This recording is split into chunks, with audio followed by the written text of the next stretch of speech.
Drasin. A lot of you guys have written in and want to know about my ring, my wrestling ring. This is a 16-foot ring that I had built by a friend of mine who builds movie studio sets. This made the same specs as the TV rings on TV back through the 70s, 80s, and 90s. 16-foot was used because it's a small ring and you can work fast in it and it gets the job done. They go all the way to 18 to 20 feet. In fact, one at the Olympic Auditorium in '76 was a 25-foot ring. It was like running across the football field. But I'll give you a little bit of a tour on how the ring is built, what goes into making the ring, and how you maintain it. And then you'll get an idea if you want to build it. Ring posts themselves are separate. They have these flanges that come out and they bolt here and here, here and here, but they're a standalone. When you take them off, then you have your rails on all four sides. All four side rails bolt in, as you can see, all the way around the ring, which makes your frame. Underneath that, you have cables that run from one side to the other, crisscross to support those posts from falling out or falling in. They work against the ropes. When you tighten the ropes, you tighten the cables, they all work together so you have the right balance and the right tension from start to finish.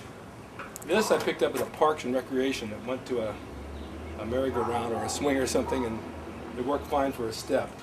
The turnbuckles are all on one side. We use manila rope. I used to use aircraft cable, which was okay, but it can snap at the turnbuckles with too much use. I'll give you close-ups of all this. Ropes, like I said, are manila. I wrap them in black duct tape just to keep them fresh.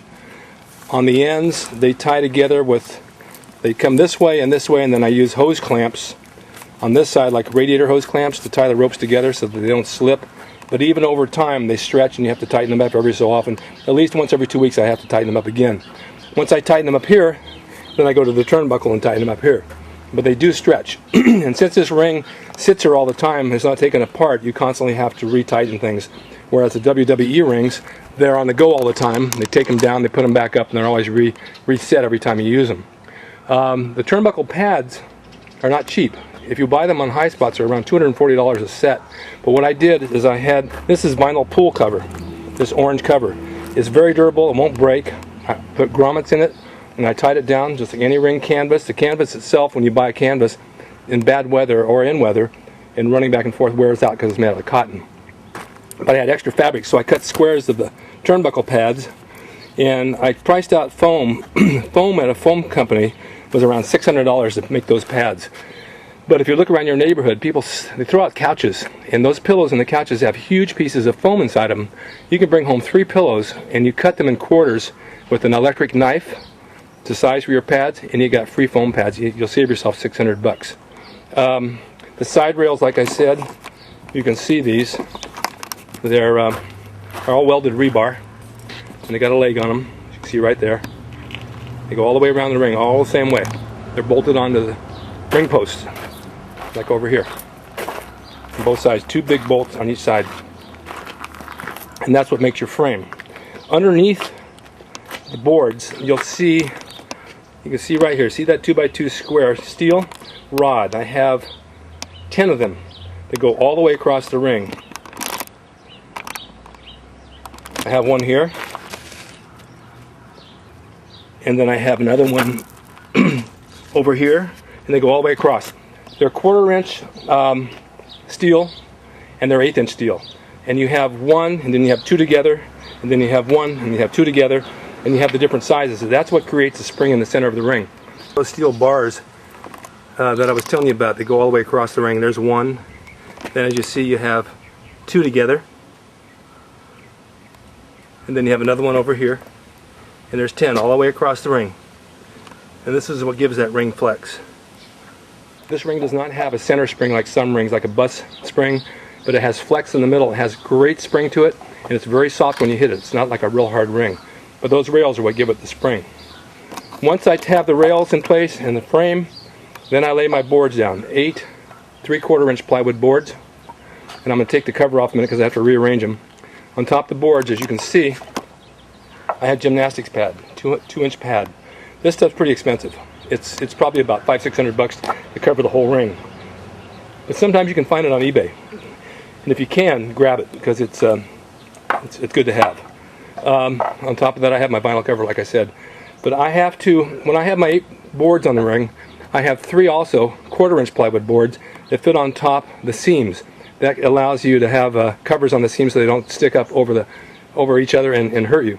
And they move around. When you do a lot of bumps in the ring over a period of a week, those boards slide out of the way, and then you have to rearrange them and put them back in.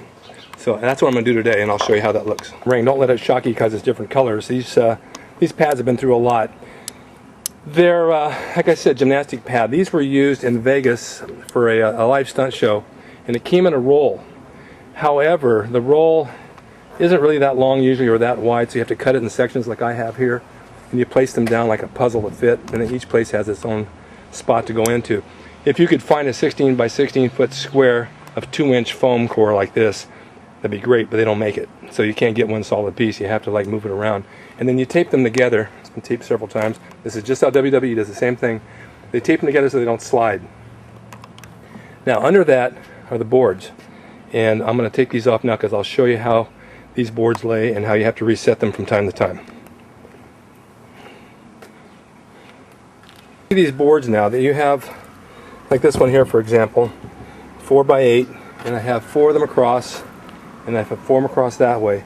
But you see where they seam in the middle, down here where they join together. They vibrate as you go up and down them, so you don't want those to come up and poke somebody. So I take these little 1/4-inch plywood boards that you see laying over here. There's one there. Here's another one here. These have moved because of vibration. They scatter around the side of the ring. You want to keep them in the center of the ring, right where you take your bumps. That way it cushions the bumps better and everything sounds more solid. So like I say, about once every week and a half I have to take the covers off, rearrange those boards and put it back together, and they're ready to go again. The way you want to place them. See how they overlap each other in the center? That way all the weight bearing is in the center of the ring where you take your bump, and those little ends of the 4 by 8s underneath don't pop up on you. Hopefully they'll stay this way for about a week. I have some 300-pound people, so it's kind of tough. If they take their bumps on the side, maybe they'll put all the boards back in the middle, but no, it doesn't work that way. Now I put the foam back, put the cover back, tie it down, and it's ready to go for today's class. Okay, the ring's back together. All I have to do is lace down the mat, tighten it up on all 4 sides. They work against each other like a silk screen, for example. I tighten this side, tighten the other, tighten that until you have it really tight, and then you're ready to go.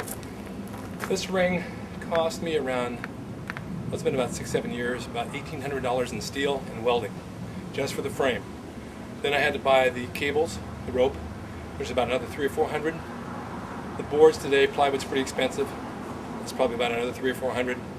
The ring cover $600, and that's about it. So probably around $3,000 or $4,000 you can do it if you know somebody. If you don't know somebody, then you have to go to a ring builder like Master Built. I think High Spots has them for $4,000, $5,000, $6,000.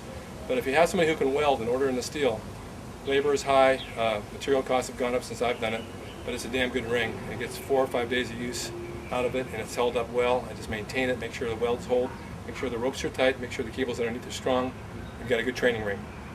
Breaks down in 45 minutes. You can haul it and set it up, but I don't, because I can rent one for $300 for a show. It's a whole lot less labor, a lot driving around. So that's what you have, and hopefully this will help you.